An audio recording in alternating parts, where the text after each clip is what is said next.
This video is sponsored by Skillshare.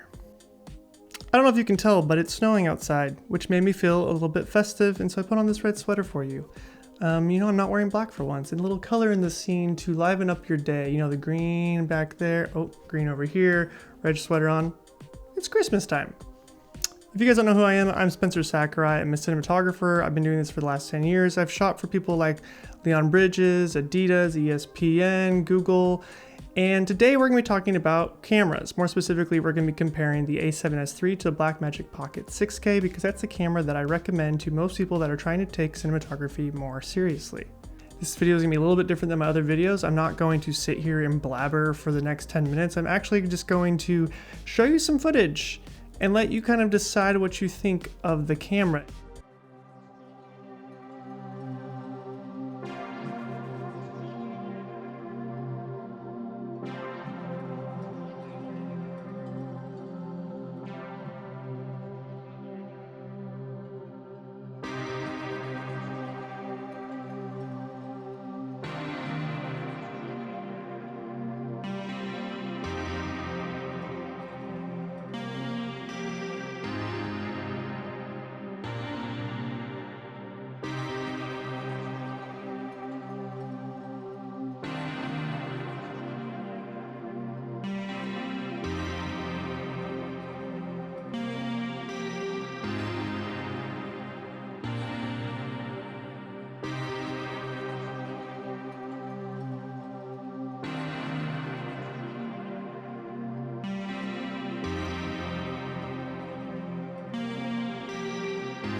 And the reason I threw in a mystery camera is because I wanted to show you what it would look like on a camera that is much cheaper than the A7S III. It doesn't shoot 422 10-bit though, it shoots 420 10-bit. Because I just wanted to compare, is the A7S just another 10-bit camera? After getting all the footage in the computer and playing around with it in DaVinci Resolve, I have to say it was obvious that the Blackmagic Pocket 6K was going to perform the best when it comes to pushing the color around.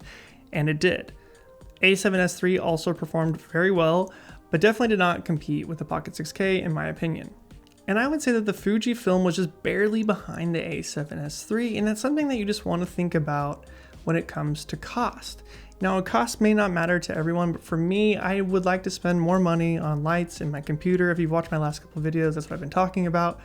Lighting is more important, and so if you notice, I kind of lit all these scenes, I kind of shaped the light, and most of the images look good just because of that. Now, I'm not saying that the images look amazing from my lighting, but I'm just saying that because I put a little effort into it, that helped a lot.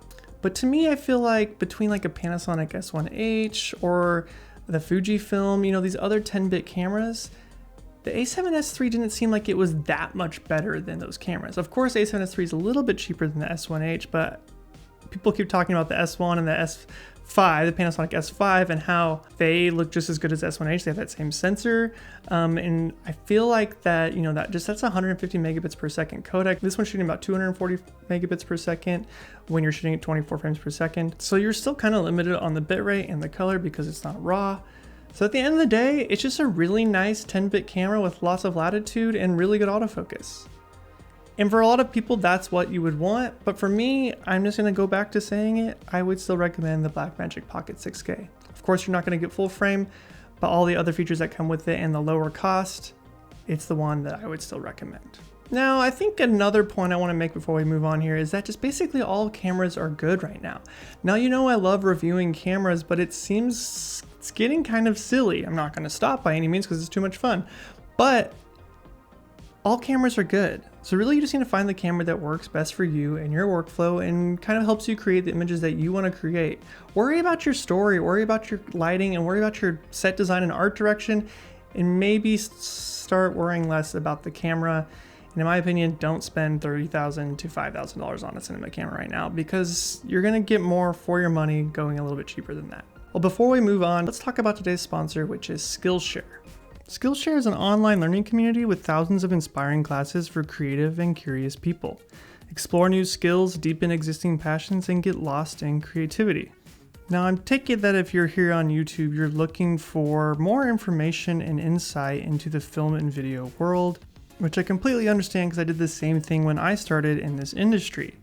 Now on Skillshare, they actually have a film and video category with tons of content over this exact subject. You can learn anything from color grading to video editing to learning how to just grab your audience's attention. But with the holiday season coming up, I'm actually using it for a different reason. I'm actually going to try to learn about something that my wife cares about and then maybe gift her one of these classes. The obvious thing that caught my eye was Plants at Home, Uplift Your Spirit and Your Space by Christopher Griffin, aka the Plant Queen.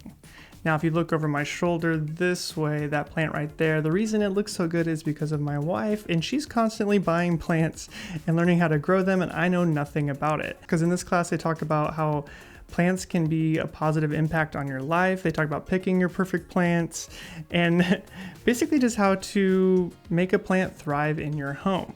And that's what's so great about Skillshare is because I can get on here and learn about film, video, photography, graphic design, but also I can even learn about plants and then gift this to my wife for Christmas so she can learn even more about making her plants thrive in our house. Skillshare is created specifically for learning, meaning there are no ads, and they are always launching new premium classes so you can stay focused and follow wherever your creativity takes you. And it's less than $10 a month with an annual subscription. No matter what 2021 brings you, you can spend it creating something meaningful with Skillshare's online classes because time is what we make it.